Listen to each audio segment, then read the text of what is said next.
García Morillón, ¿qué hay? Buenos días. Hola, buenos días. Manolo, ¿cómo andas? Pues ando. Tras esta mini vacación de una semana, Bueno, conviene bien de vez en cuando no estar. sí. Ha sido más que nada un escaqueo, más que unas vacaciones. Sí, Pero bueno, es una vacación cortita, claro, no es caqueo, sí. seamos correctos y O, llamémosle eh, vacaciones. en lenguaje educativo se solía decir unas pellas. Bueno, pues eso. Vamos ahora a contarles a la gente lo nuestro, ¿eh? Le contamos lo nuestro. Y lo nuestro empieza con un informe, Desigualdad y Pacto Social. Es un libro que lucha a Ayala Cañón. Pero Sí, nosotros no vamos a leer el libro aquí. no, claro, claro. Podríamos intentarlo, pero Entonces tú ya, me lo vas a tener que contar, resumir y sobre todo hablar de este tema. sí, Decía que el libro, un objetivo del libro era ofrecer un retrato preciso de la extensión de la desigualdad en España, cuáles son los factores determinantes, las políticas necesarias para su reducción, etcétera. efectivamente. Bueno, lo que sabemos, Félix, es que informe tras informe, este libro es un poco más antiguo, pero hace poco salió el de Cáritas de Fuesca, ¿no? Sí, salen varios. Son estudios. El de Cáritas, bueno, tiene prestigio. La Fundación FOESA, prestigio. eh, Creo que no es ni izquierda ni derechas. O sea, Cáritas tiene un cierto, como digo, prestigio de compromiso con causas perdidas y de lucha por una economía más social, solidaria, etcétera, etcétera, ¿no? Y el otro informe que es el que me ha dado pie, que tú has citado, de Luis Ayala Cañón, ese es de la Caixa. Es decir, que La no Caixa. es... yo me suscribí al Observatorio Social de la Caixa, bueno, porque mandan informaciones y esa gente tiene dinero y quiere información verídica. Sí, lo que pasa Bueno, es que yo he leído un poco de lo que va el libro, no el libro, obviamente, porque ujú, no tiempo a leer ya, un libro antes de empezar a hablar de esto, pero he visto que el propósito de los que hacen ese informe un poco tiene un cierto sesgo economicista, o quizás por estar hecho de donde está, ¿no? Es decir, busca las soluciones para proponer una sociedad que sea capaz después, o una gente, es decir, reduzcamos la desigualdad porque con una sociedad más igual, esta sociedad es más productiva, la gente está más integrada y por lo tanto económicamente más rentable, pensaba yo. Estos están mirando por ese lado. No sé bueno, si... es posible, pero de vez en cuando no viene mal, ¿no? Yo ya sabes que siempre defiendo, y creo que te lo comentaba aquí el otro día, ¿no? La importancia que tiene de no plantear las cosas como un gana-pierde, ¿no? Así como una confrontación en la que uno tiene que ganar y otro tiene que perder. Mm, Esto suele ser complicado, si lo planteas así las cosas, porque claro, a nadie le gusta perder en principio. Entonces, conviene encontrar soluciones en virtud de las cuales eh, puedan ganar todos de alguna manera. Yo siempre he pensado que no es imprescindible, o sea, que se puede encontrar con cierta imaginación soluciones en las que todo el mundo salga favorecido. Obviamente, uno de los pilares del comportamiento humano, y en eso conviene no olvidarlo, es la lucha por el estatus, por la posición social, por el acceso a los recursos, ¿no? Es decir, al final, y esto es tan antiguo casi como la humanidad y tan antiguo como el apoyo mutuo, ¿no? La necesidad de... Eso se compite por los recursos y desde conseguir eh, lo que quieras, más reparto, mayor cantidad en el reparto de la comida de la que se dispone, hasta una mejor posición, hasta una situación en la cual bueno, pues eres reconocido y respetado por las personas que te rodean, una serie de cuestiones, ¿no? Y sí que es posible decir, no es posible cuando las cosas se plantean como conflicto de que tú tienes que perder, uno de los dos tiene que perder. Qué duda cabe que hay situaciones. Entonces, a mí no me preocupa, ¿eh? de alguna manera que este enfoque, es decir, si nos vamos a un ejemplo muy crudo, que bueno, parte del que tú has mencionado de alguna manera, ¿no? Es, a mí, yo como trabajador no me interesa que la empresa quiebre, ¿no? Y que la empresa quiebre significa que deje de ganar dinero o Sí. que deje de producir cosas, ¿no? Porque al final mi puesto de trabajo depende de que la empresa funcione, ¿no? Lo que me puede interesar, obviamente, es que no ser explotado, ¿eh? Ni oprimido dentro de la empresa, ¿no? Que no sea víctima de situaciones de trabajo precario, trabajo asqueroso, trabajo de mierda, ¿no? Como quieras llamarlo, y que luego de alguna manera lo que hace la empresa, bueno, pues es tratar adecuadamente a sus trabajadores, a las personas que trabajan en la empresa, y lo que hace igualmente la empresa es generar unos productos que satisfacen sinceramente, honestamente, las necesidades de la población. Yo no tengo problema en esa cuestión. Yo puedo estar en una cooperativa, uno de sus objetivos, obviamente, es ser rentable económicamente. Me imagino que no hay duda, ¿no? Entonces, lo que soportamos más la humanidad es la desigualdad no justificada. Así, uno puede bueno, aceptar más o menos que haya desigualdad, pero con límites. Además, sobre todo, lo que uno quiere es que no en el reparto de los bienes se atiendan las necesidades de todas las personas. O sea, la crítica discutía yo el otro día con uno muy de derechas y decía que es que sin ánimo de lucro él no trabajaría. Y no, mira, el ánimo de lucro es el poner por encima de cualquier circunstancia que tú lo que quieres ganar pasta en este caso concreto. Y no te importa lo demás. Es decir, y entonces, si evidentemente una manera de ganar más dinero en una empresa es degradar las condiciones de trabajo, pues estoy dispuesto a hacerlo, ¿no? Y si los accionistas quieren más rentabilidad, pues pueden pedir, bueno, pues tome usted las medidas de despidos, lo que usted quiera, ¿eh? Pero garantíceme que yo gano dinero porque eso es lo que importa al final. Él me decía, no, pero las empresas tienen que trabajar y lograr satisfacer. Y digo, sí, claro, pero eso no lo hacen. Es decir, si el ánimo de lucro es cuando te olvidas de todas esas cuestiones. Entonces, el que obviamente la Caixa intenta convencer o intenta plantear de una manera que pueda convencer también a los empresarios. Es un banco. Y los bancos, aunque es una Caixa, Mm. y no sé si todavía tiene No, algún barniz de las antiguas cajas de ahorro, ¿no? no queda nada de aquello. Y bueno, ya tenía poco, pero Me imagino que no queda lo- nada en las cajas de ahorros y Montes de Piedad, que se llamaba la que tenía yo enfrente de mi casa cuando era pequeñito. mm. Y luego fue Caja Madrid, luego fue Bankia y luego fue lo que, bueno, ahora es CaixaBank. Entonces, Te hacía la anotación del sesgo que yo observaba en la introducción del libro, porque obviamente no hemos venido a hablar del libro, sino hemos venido a hablar de lo que se supone que cuenta el libro. En la introducción, comparándolo con otros informes sobre desigualdad, por ejemplo, el de FOESO, el que hace Cáritas, que sus propuestas son más sociales y no son las mismas propuestas y las soluciones para acabar con esa desigualdad, las de un banco que una organización, por ejemplo, como Cáritas, y me imagino que si hiciera un informe en el mismo sentido, determinados sindicatos tampoco serían incluso las mismas, ¿no? Por eso te decía que según quien quiera por enfocar la descontado. desigualdad, sus puntos de vista son muy diferentes, ¿no? O sus soluciones.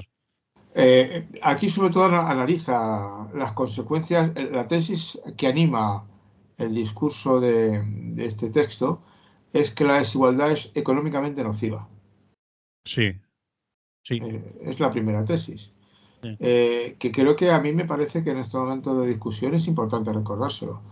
Sobre todo cuando tenemos una polarización política en la cual hay un sector de la población, de la derecha, extrema derecha, neofascismo, como quieras llamarlo, no me importa mucho el nombre ahora, que aboga claramente por propuestas que fomentan la desigualdad.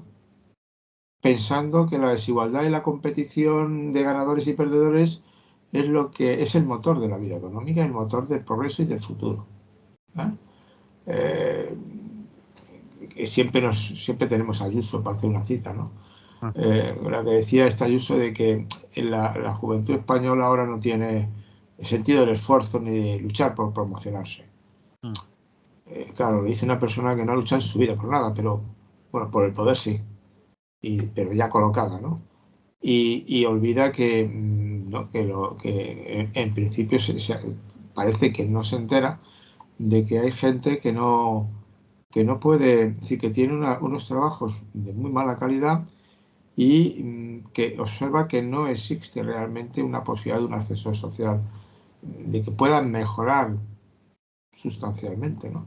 Yo creo que por eso en ese sentido y en contra de lo que ella en principio va tapando con una patina de progreso económico, porque aquí viene gente a Madrid y viene gente de alto nivel de formación, de altas posiciones, a empresas punteras, y entonces se genera una clase media alta, o sea, en los porcentiles.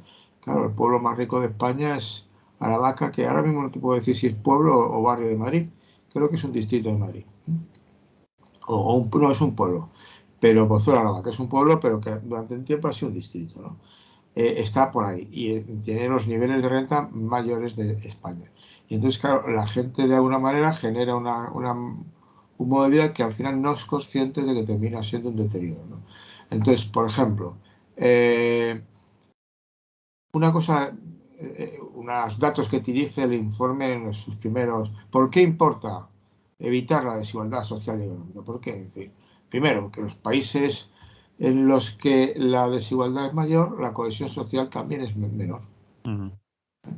Es decir, si usted quiere una sociedad que la gente tenga sentido de sociedad y esté dispuesta a aportar cosas, incluso a cumplir con los deberes de pagar impuestos, lo que sea, pues tendrá que tener un sentido de cohesión social, ¿no? Entonces, cuando la desigualdad crece,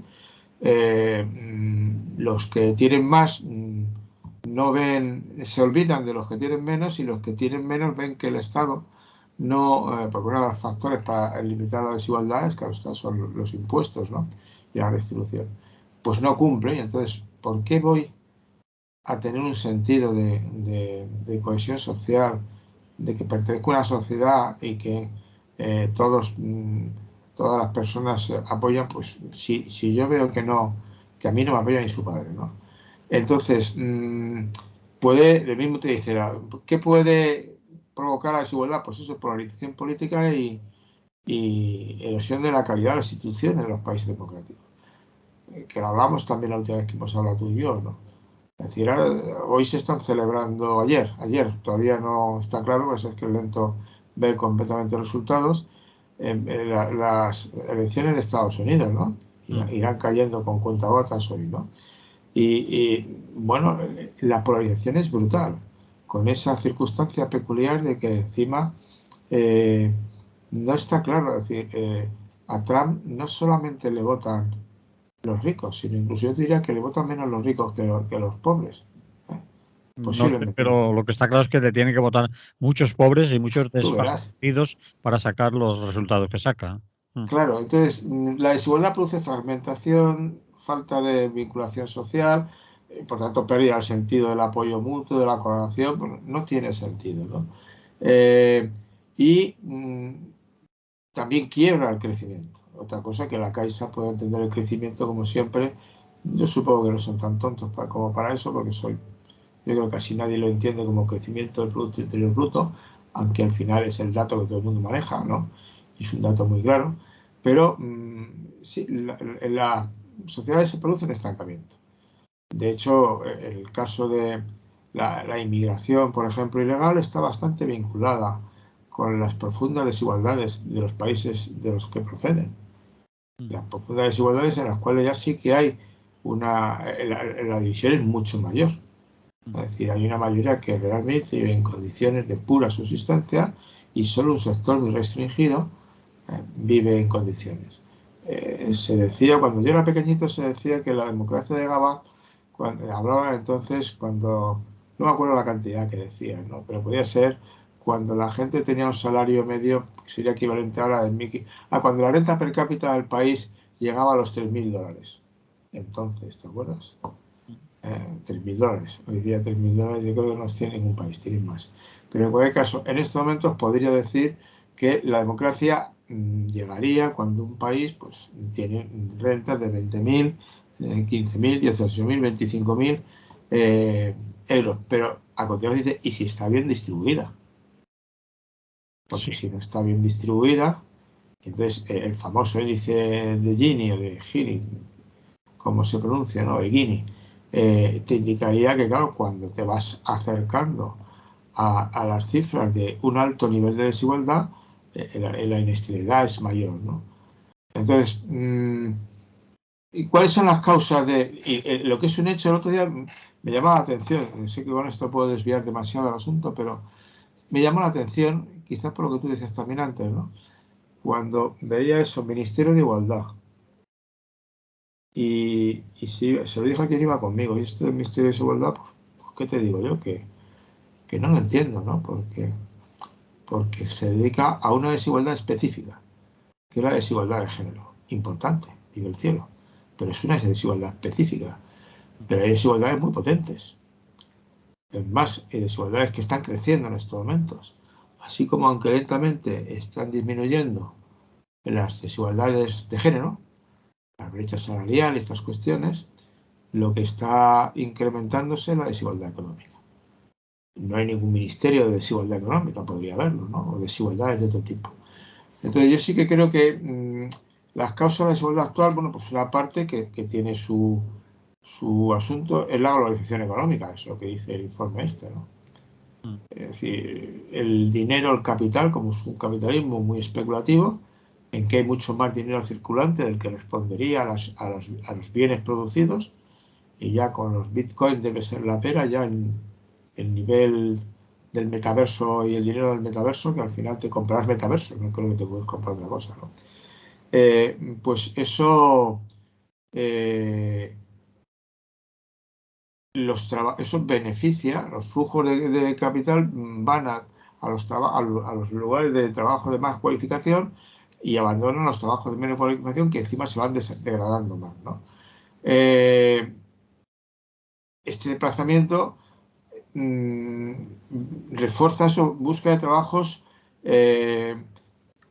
menos cualificados, por una parte, y que disfrutan de condiciones inferiores, ¿no? Se desregula completamente el mercado de trabajo, como sabes también, ¿no? Y entonces la economía privada va ocupando parcelas que antes ocupaba el sector público, ¿eh? en servicios básicos de bienestar social. Entonces, la función de la capacidad redistributiva del sistema de impuestos lo que hace es deteriorar el Estado y deteriorar el sentimiento de que de alguna manera vives en una sociedad que merece la pena vivir, ¿no? Y que en la que te sientes protegida, ¿eh? Si tú montas uno de los factores, ponía esto del caso español, es que tienes un tipo de economía que potencia trabajos de baja productividad, trabajos recogida de alimentos, trabajos en la hostelería. Bajo valor añadido, que dicen algunos. Es una manera de decirlo, que siempre me ha parecido una expresión un poco críptica, pero bueno, es una expresión que puede tener sentido, ¿no? Entonces, ese tipo de trabajadoras, de personas que trabajan, pues claro, viven en condiciones de debilidad y necesitan, están carentes de servicios básicos que podría ejercer un Estado que se plantea realmente redistribuir y limar las desigualdades. El otro día ayer o antes de ayer, salía, por ejemplo, el informe muy preocupante de la situación de la infancia en España, que es de las que está en peores condiciones de Europa. Sobre todo, claro, la infancia de las capas sociales más bajas, porque no tiene las condiciones. En Madrid ahora, que sería el templo sagrado de las tendencias más radicales de una negación del estado del bienestar, de la redistribución de bienes, de paliar las desigualdades. En Madrid, bueno, la sanidad la están desmontando, pero han desmontado prácticamente los comedores escolares, ¿no? Y la enseñanza pública ya está en el 60% pelada, porque el 40% es enseñanza privada, una parte subvencionada, ¿no? Entonces, todos estos procesos de desregulación sería una situación en la cual se favorece el incremento de la desigualdad. Sí, Y alguna gente diría, ¿por qué? Porque sea privado, aunque es obvia casi la respuesta, ¿no? Es muy retórica la pregunta, pero conviene insistir. no, bueno, es obvio, es decir, lo privado, tú sabes que los anarquistas nunca hemos sido partidarios de una economía estatalizada. Totalizada no, pública o... Pública sí, y Sí. pública y autogestionada, pero estatalizada no, porque al final ni se ha visto que sea mucho más eficiente y al final se ha comprobado que la política de este tipo termina muy estatalizada, una economía muy estatalizada termina teniendo todos los vicios de la privada y casi ninguna de sus virtudes. Ujú. Entonces, porque termina haciendo cosas muy extrañas, ¿no?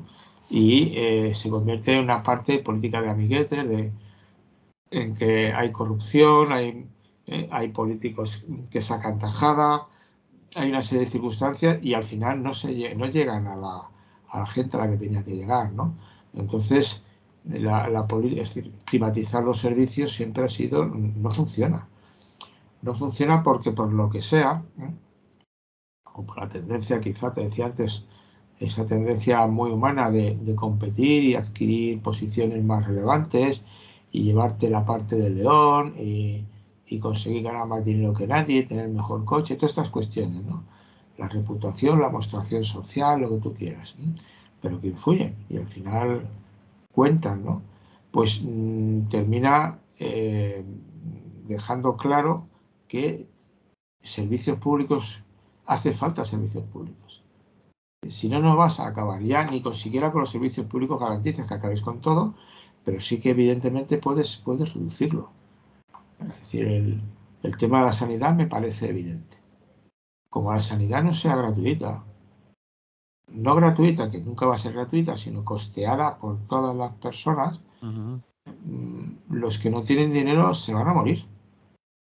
Pues se van a morir antes y en peores condiciones. Eso es una cosa obvia. Y te diría lo mismo, y esto puede sonar a más duro, ¿no? Si no hay un servicio de orden público, la palabra decía, ¿no? Vamos a pasar a depender de los servicios de seguridad privados. Y creo que son peores en general, ¿no? Mm. O sea, yo no, el incremento, no sé, por ejemplo, eh, en algunos sitios, y lo ves en muchísimos sitios, que no hay la policía pública, la policía nacional o la municipal, la que corresponde, pues lo que crecen es las empresas de seguridad privadas. Y esas, bueno, tienen un personal que no está, mm, tiene de entrada menos preparación que los otros y menos sentido de que se debe de alguna manera al conjunto de la sociedad, aunque sea de una manera muy vaga, ¿no? Y la sanidad privada, te cuento, es decir, la sanidad privada no consigues que te atiendan adecuadamente si no tienes pasta. Y ahí, no sé, tienes el ejemplo de que sigue siendo sorprendente que no estén más, los odontólogos no estén suficientemente incorporados a la sanidad pública, Sí. siendo una enfermedad, todo lo relacionado con la boca, de enorme importancia. Entonces, eh, el libro es una cosa que te dice una radiografía de la desigualdad de España, que son datos de cómo funciona, ¿no?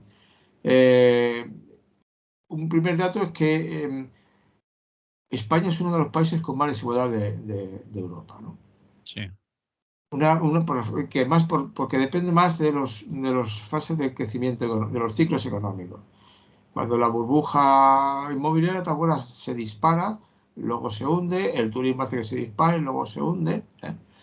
Entonces faltan estrategias que puedan garantizar un mercado que no provoque o no se alimente de desigualdades del empleo. ¿eh? Entonces, claro, es una desigualdad además que tiene sesgo de edad y sesgo de género. Ahí te dan las estadísticas, ¿no? Es una parte de información que viene bien, ¿no? Digo, ¿no? Que los que están en peores condiciones de igualdad son fundamentalmente la gente joven y las mujeres, por encima de otros colectivos, ¿no?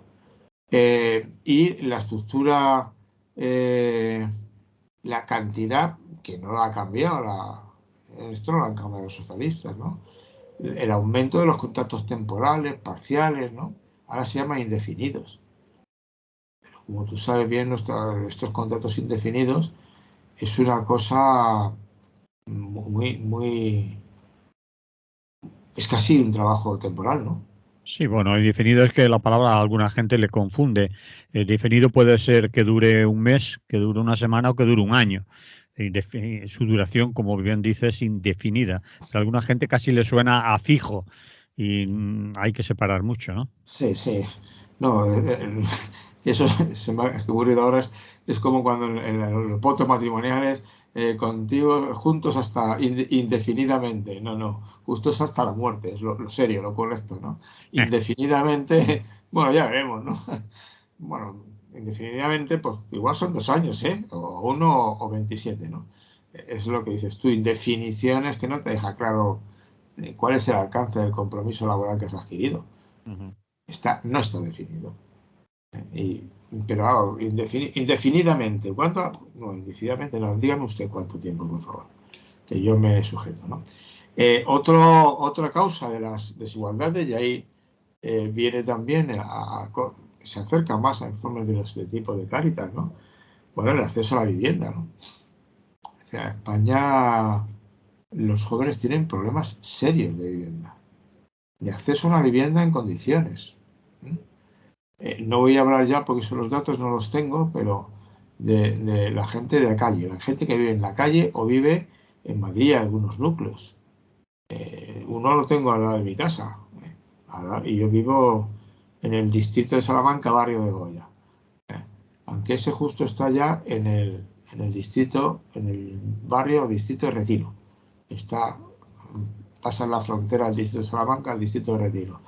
Pero ahí al lado de la consejería, me parece que es de familia, de la comunidad, de Gregorio Marañón, hay un terreno vallado con rejas y arbolitos por medio y hay un poblado. Podrá tener 30, 40, 50 personas. Ujú. Poblado de chozas, ¿no? De chozas, o de cartones, como quieras llamarlo. Y de eso, no sé por Valencia cómo lo tenéis. Aquí en Madrid se ve, ¿eh? Sí, aquí también hay Gente que lugares, duerme en la calle. aquí hay lugares también donde hay. El otro día íbamos al cine a ver una película que os recomiendo, que es una del Cuarto Pasajero, de Alex de la Iglesia.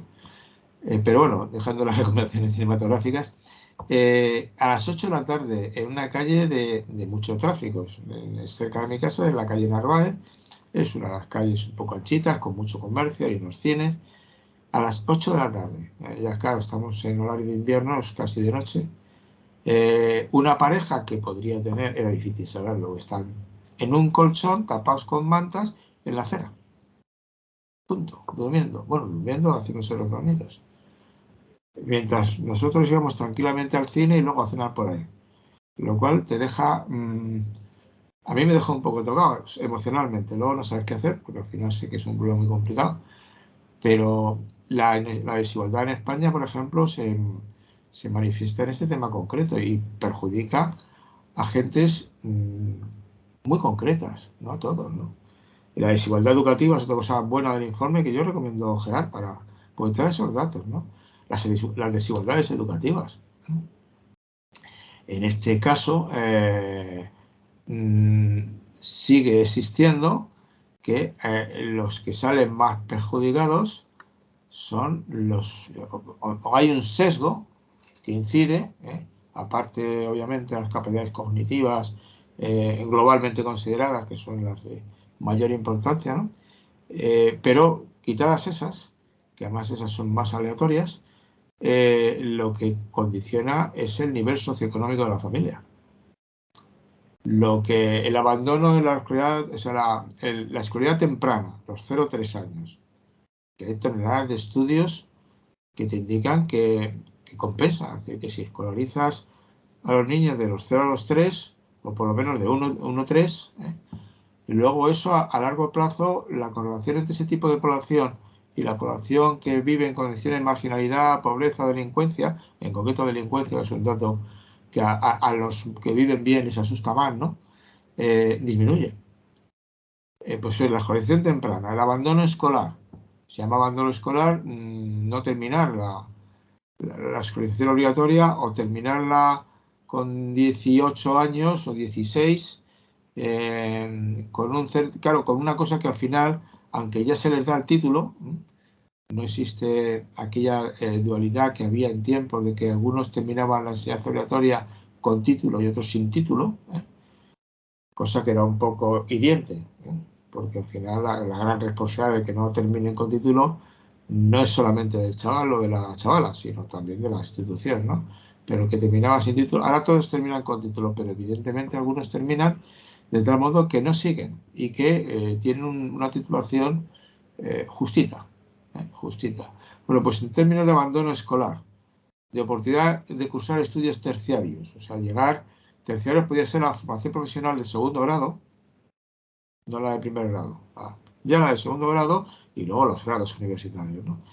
Pues tiene un sesgo, provoca desigualdad, no afecta a todos igual. Es decir, los que llegan a esos niveles son los que son hijos de gente que ya tiene esos niveles y que tiene un nivel económico medianamente decente, ¿no? Otra cosa es en nuestro sistema fiscal, ¿no? Que no acaba de encontrar modelos, por más que te prometen todos, ¿no? De redistribución de la renta. No logran lo que uno de los principios básicos del sistema fiscal. De hecho, es parte de la pelea que mantienen ahora en la proyección global. El gobierno, que es socialdemócrata con alianza con gente de izquierdas, ¿no? Bueno, menos el PNV, que no es de izquierdas, pero está apoyando, no todo, pero apoya. Entonces, lo que te argumentan es eso, la función redistributiva de los impuestos. Aquí no hay. Y tampoco existe, tenemos un serio problema de fraude fiscal en este país. O sea, entonces, claro, el fraude fiscal, hay muy pocos inspectores fiscales al final. Te pasa como hay muy pocos inspectores de trabajo, tú lo sabes, ¿no? Sí, sí, está claro. Entonces mire usted, es decir, al final, de alguna manera, ese discurso del que se beneficia más la extrema derecha, de que los inmigrantes nos están quitando el trabajo, ¿no? Bueno, pues una responsabilidad la tiene la inspección laboral, ¿no? Que sabe dónde están trabajando. O sea, casi los sé hasta yo. Vamos, yo no lo sé, pero que los ves, ¿no? Lo que está claro es que en ese sentido se hace mucho, en ese tema, se hace mucho la vista gorda, se deja hacer. Como tú dices, si la ciudadanía en general conoce, sabe en dónde se está produciendo ese fraude laboral y también fiscal, ¿cómo no lo sabe la administración? Pues o porque hay escasez de personal para inspeccionar, o bien que a esos sitios no se va, porque si no se desmantelaría casi un sector productivo. Estoy pensando en el trabajo en el campo, en la recogida de cosechas, recogida Ya, no, de sí, frutos y todos esos sitios. Ahí hay mano de obra y trabajo, en plan, bueno, totalmente. claro. Bueno, es decir, por ejemplo, que yo sepa, la fresa de Huelva, una parte de la fresa de Huelva, vienen contingentes de Marruecos, sobre todo de mujeres con cierta situación de Sí, sí, regularidad. con regularidad y con contratos, pero después hay otra Claro, parte que no. como iban, y siguen yendo algunos, ¿no? A la vendimia francesa en tiempos españoles, ¿no? Sí, O sea, se podría hacer. Es decir, si al final, eh, te decía al principio, es decir, el problema, claro, al final el problema es la globalización. Porque al final sí, la globalización ha destruido la agricultura al convertirla en activos mercantiles. Las cosechas en estos momentos son activos mercantiles. mm, Tú lo sabes, hay un mercado mundial de alimentación. sí, Y entonces hay grandes multinacionales que compran las cosechas a antes de que salgan mercado a futuros, es decir, a futuros, sí, te de compras pura la cosecha especulación. del 2030. Sí, de pura especulación. Sí, sí. Entonces has convertido el bien de uso básico en un mercado a futuros, pues eso presiona brutalmente condiciones laborales que al final terminan pagando. ¿Quién paga al final las condiciones esas?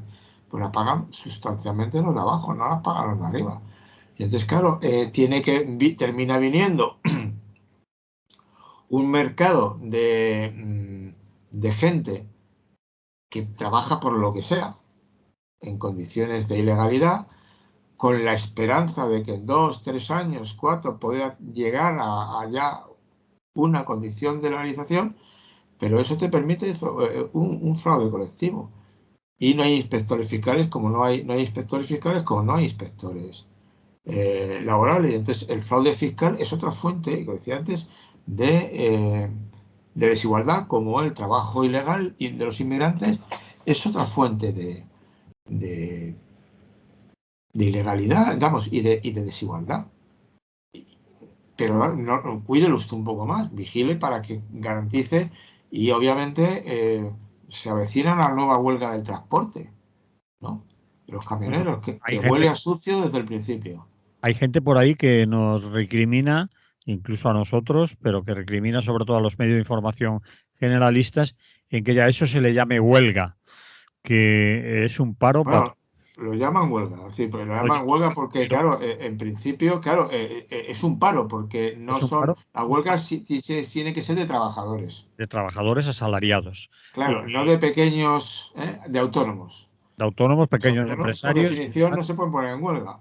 Mm, Entonces es un paro, es un paro patronal. paro Y patronal, además, sí. y O además paro que, laboral si quieres, pero no una huelga. vale, y que el líder o los convocantes con una clara vinculación con sectores Bueno, de extrema claro, pues si derecha. quieres hablamos de las claras vinculaciones y de las biografías laborales de los líderes de otros sindicatos, ¿eh? No, no, pero aquí no hay ni No, siquiera no, aquí no esa parte sí me la creo, esa parte es importante. Que los líderes no son sindicatos, son, como fue la huelga famosa de los camiones en Chile, que fue decisiva, ¿no? Para hundir a Pinochet. sí, No, a Pinochet no, al Allende, anterior, Allende. Allende. Mm, Esa huelga fue decisiva, fue una huelga absolutamente de derechas.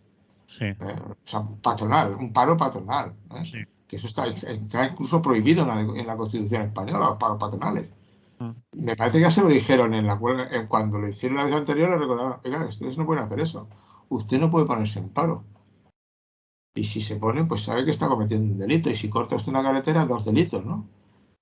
Entonces, usted podrá, claro, y efectivamente los que la lideran, pues son los que tienen que ser, ¿no?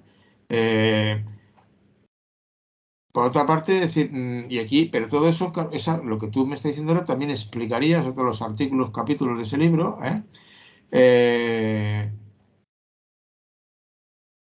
en España, en empleo, desimpuestos y todas esas cosas, la polarización lo que ha hecho es que sea muy difícil alcanzar acuerdos en este tema. Es uno de los temas que no están dispuestos a alcanzar acuerdos y ni siquiera en acuerdos sobre impuestos es más fácil, pero los temas, la moralización, dificulta alcanzar consensos en materia de igualdad. Políticas de igualdad, de vivienda, igualdad de empleo, eso es más difícil, ¿no? Y claro, al final, ¿qué nos ocurre? Pues en este país yo creo que sí que hay un problema de que la calidad de las instituciones políticas es cuestionable, ¿no? Es políticas en general, ¿no? Eh, no existe un pacto social en estos momentos, es decir, no existe. No lo hubo casi, si me apuras, o sí lo hubo solo parcialmente en el tema de la COVID, ¿no? Pero yo creo que se acabó ahí y bueno, y tampoco lo hubo del todo, ¿eh?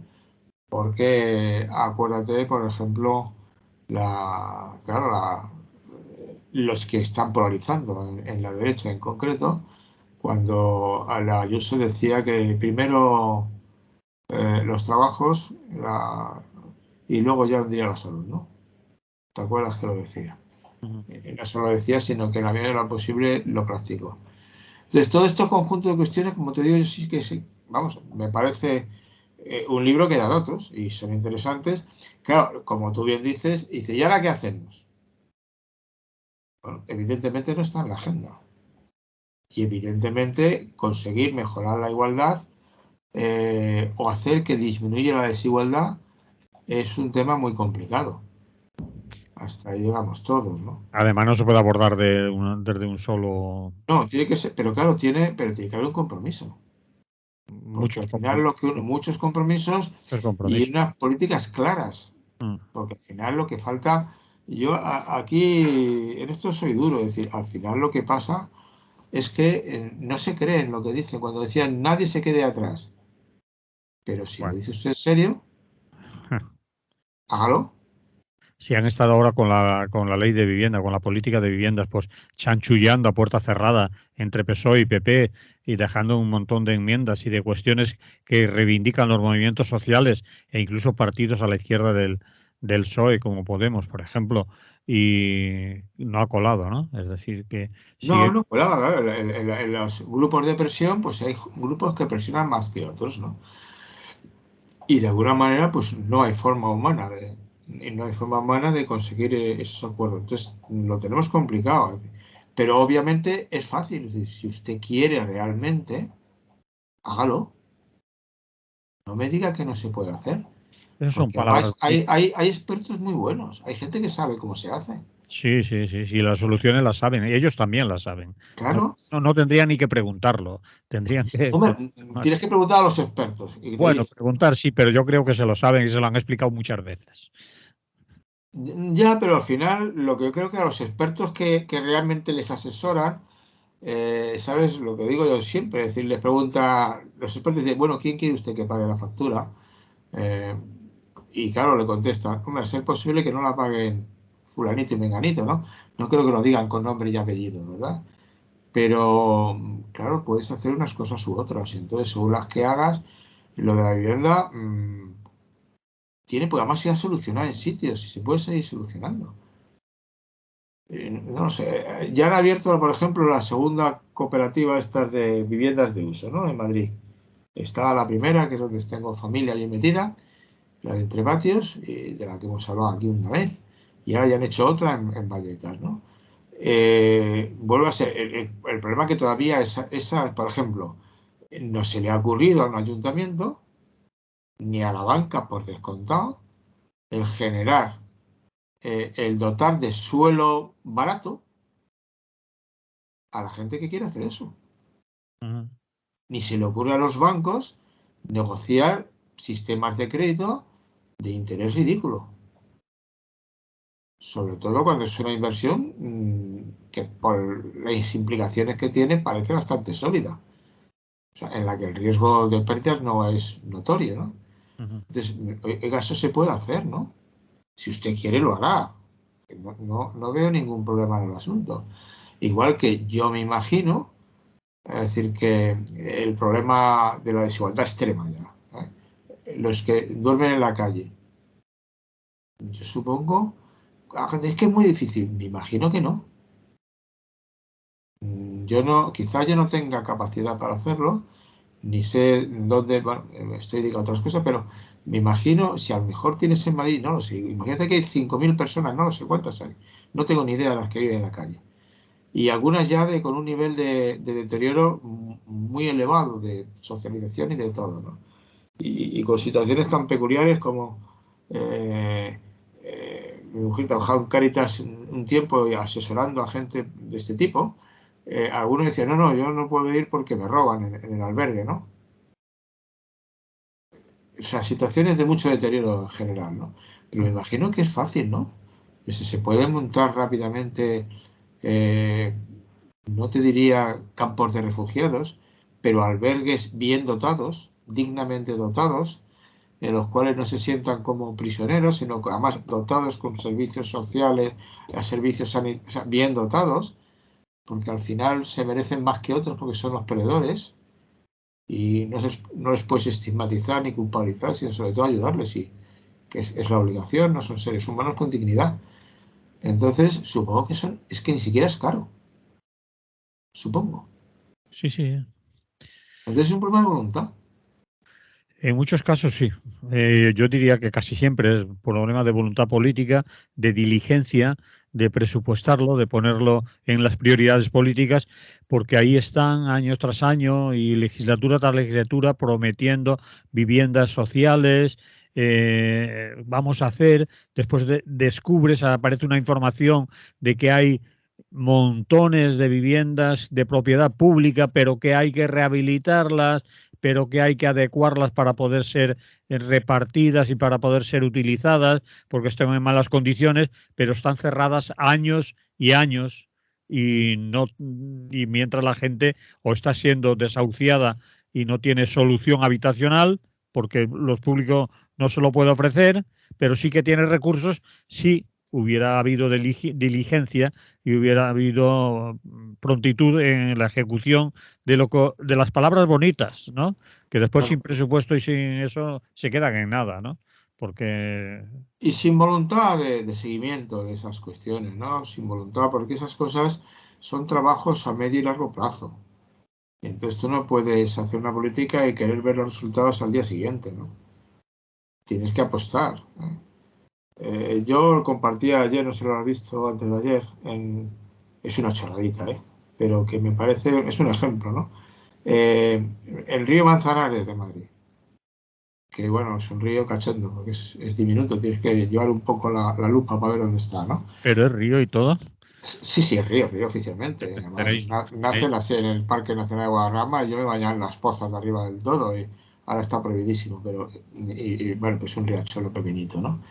Pero fíjate, cuando hicieron la M30, que fue un espectáculo de especulación, falsificación, un fraude, ¿no? Pero soterraron la M30, ¿no? La soterraron. Y entonces el río Manzanares, para darle prestigio, habían hecho una especie de embalse cerrado, es decir, había represas a lo largo del tramo de 7 kilómetros, que es lo que atraviesa Madrid, ¿eh? Y entonces, claro, con las represas se llenaba y parecía un río con agua de sí, sí, 50 sí, años. se Pero entiende. claro, el agua estancada, El agua estancada que no agua corría, por lo tanto estancada. eso es un riesgo si está mal cuidado. Claro, entonces, ¿qué pasó? Ahí sí hubo un proyecto que lo llamaron Madrid Río y estuvo subvencionado. Y hace 7 años o 8 años lo pusieron. Y decidieron convertirlo en río. Tiraron las presas. Y empezó a circular el canalillo, que era una cosa pequeñaja, ¿no? Pero circulaba el agua. Mm. Total, que 7 años después, eso es un... Bueno, también fuera plantaron árboles sabiendo cuáles son los árboles que tienes que plantar aquí, todo muy calculado, ¿no? Y entonces, si entras en mi Facebook, puedes ver las fotos. Bueno, pero una cosa espectacular. ¿En qué Es sentido? que, pues de variedad de pájaros, 3 tipos de gaviotas, no sé, de todo. De todo ha crecido. Cañaverales, de todo. Yo no soy experto ni en aves ni en esas historias. Pero con el Pero, canalillo ese, claro, porque corre el agua, porque está vivo, vamos. está vivo. Pequeño, El río diminuto, pero ha vivo. renacido. Sí. Y además, lo veía el otro día que también lo contaban de algunos parques de Berlín y en los parques grandes de las ciudades, si los cuidan, nacen ecosistemas absolutamente peculiares. Mm. O sea, de equilibrio, los bichitos que viven ahí, otros que llegan aparecen y dicen, ¿dónde está? El Retiro de Madrid, por ejemplo, tiene una colonia de gatos salvajes, gatos a su aire, ¿no? Espectacular. y andan por allí, otras ardillas, por ejemplo, ¿no? Y el Retiro es un parque demasiado humanizado, o sea que, porque pasa mucha gente por allí. Por el caso del Manzanares, sí también pasa mucha gente, pero claro, el río está abajo y como no puedes acceder a él, pero está circulando pequeñito, de vez en cuando hace un remanso y entonces ya no son 3 metros vamos, de ancho del río, pero y ves esos cañaverales y de pronto ves una garza. Pero una garza que va a lo suyo. No una garza en un zoológico, sino una garza. Y entonces, bueno, es un ejemplo bonito, pero porque hubo un plan y hubo un compromiso. Y un plan que se hizo y se ha sostenido. Y se cuida. Entonces, quiero decirte, lo de las viviendas, pues haga usted un plan de viviendas sociales, de verdad. Y Pero luego siempre lo mismo. cuídelas. En todas las campañas electorales se dice, y en las precampañas se dice, vamos a adquirir, vamos a hacernos cargo de tantas viviendas y vamos a rehabilitar un montón de ellas. Pero eso se dice siempre, pero no se acaba de hacer. No se acaba de hacer. No, o no hay dinero o no hay ganas políticas de hacerla. Yo qué sé. Yo creo que luego las prioridades se ejercen de tal manera que al final terminan beneficiando a los que ya están, ¿no? Y son tareas, la resolución de los problemas sociales serios son tareas que requieren tiempo. No sé si la analogía es válida, pero al final es como la educación. Al final la educación, no sé si tú sabes que hay datos, yo los he visto, concretamente yo lo he medido, pero claro, es un estudio nada más y tendría que ser replicado por más estudios. Según avanza en el sistema educativo, los chavales, las niñas, los niños con menos competencias cognitivas, Mm. inteligencia, globalmente hablando, en el sentido genérico de la palabra, van siendo perjudicados según avanzan en el sistema educativo. Empeoran, Mm. no mejoran. ¿Por qué? Porque así como los que tienen altas capacidades cognitivas, en broma, aprenden aunque les encierres en el cuarto baño, pues tiene una capacidad de aprender y el sistema educativo es muy exigente cognitivamente hablando, pues aprenden. Los otros necesitan un cuidado especial. Y al final el profesorado no tiene la paciencia, ni la institución, ni le dedica la atención que debería dedicarle. Entonces, claro, los perjudicas. Porque eso exige tiempo. Y además con resultados no tan brillantes, no tan bonitos, ¿no? El ser profesor de alumnos que termina el otro día, me recibió una carta de una antigua alumna mía que era doctora en literatura. Claro, te enteras 20 años después, ¿no? Pero el ver que llegan hasta arriba, dice, oh, pero claro, mira los que no han llegado, ¿no? Los que se han hundido, los que han abandonado. ¿Por qué no les cuidamos desde el principio, ¿no? Entonces supongo que puede ser eso, la exigencia del trabajo puede ser evidentemente que los grupos de presión, porque al final los políticos funcionan por grupos de presión. Bueno, los políticos y todo hijo de vecino, ¿eh? Y entonces si no reciben presión de la sociedad civil para solucionar ciertas cosas, pues al final los políticos no... ¿eh? Y luego también porque hay trampas.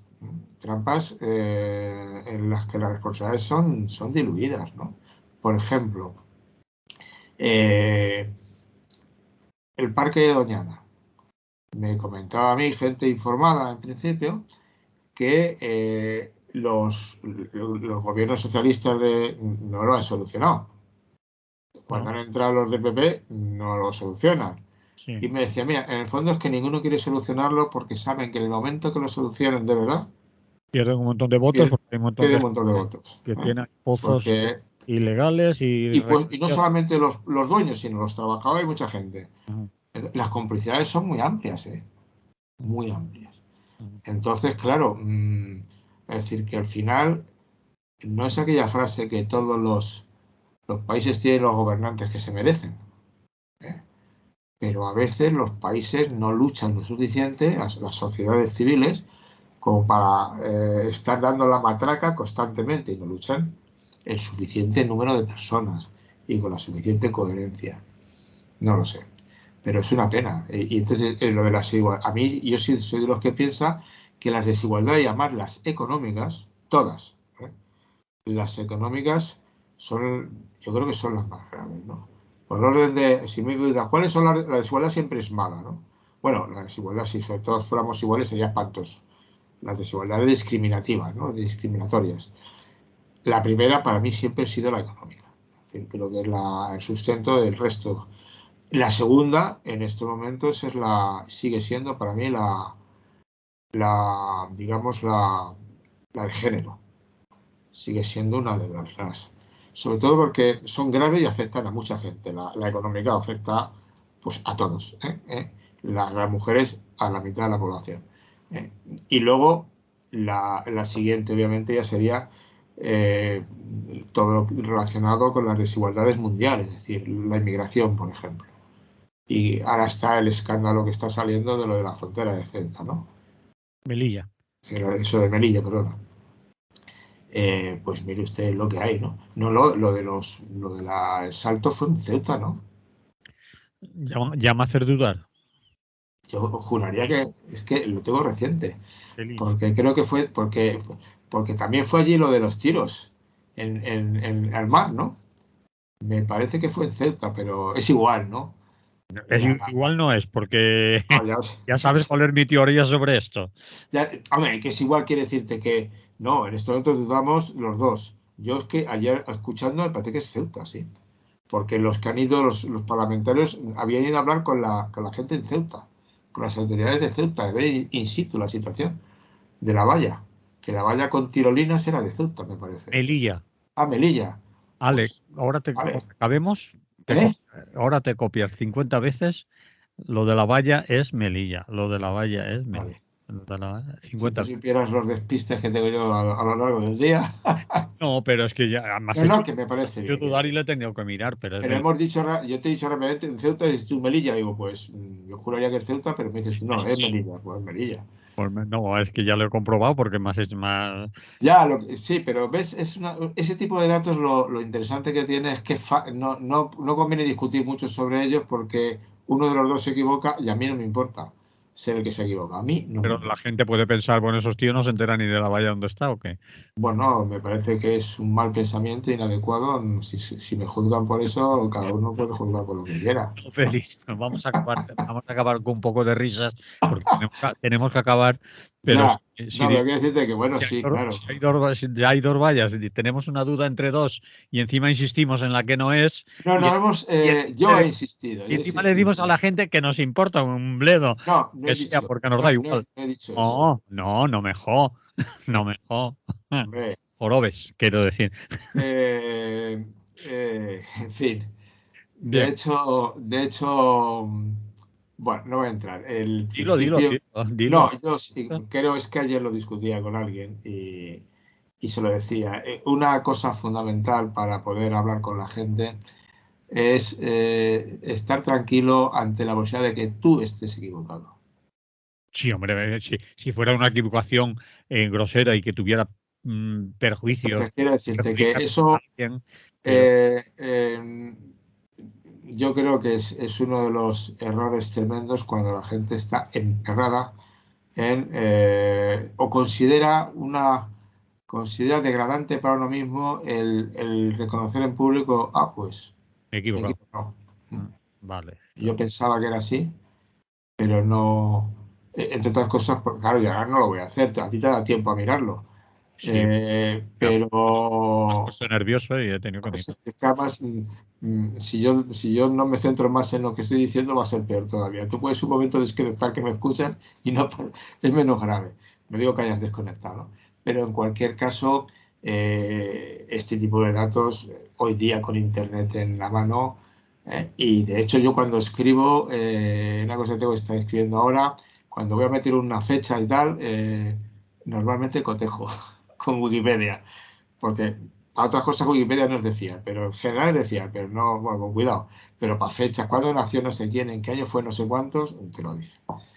Y a veces sí que es cierto que mete la pata, que mete la pata y ya está. Bien, lo dejamos aquí. Hemos llegado al Lo fin. dejamos, Nos, señor. oí- nos oímos la semana que viene. Pues es una curiosidad. Es una curiosidad interesante. Ojalá nos veamos, vale. Sí, claro, claro. Y Eh, si no nos veamos, que sea no por pella ni por maldades, sino por Porque nos hemos ido de fiesta, por ejemplo. Porque nos hemos ido de fiesta. Muy bien, Félix. Pues nada, un abrazo, joven. Nos ha quedado hablar de las izquierdas, pero hablaremos en otro momento. Te has liado con el río ese que tenéis. Pero muy poquito ha sido. No era un ejemplo concreto de que las cosas se pueden solucionar. Sí. Muy bien. Hasta la próxima. Hasta la próxima.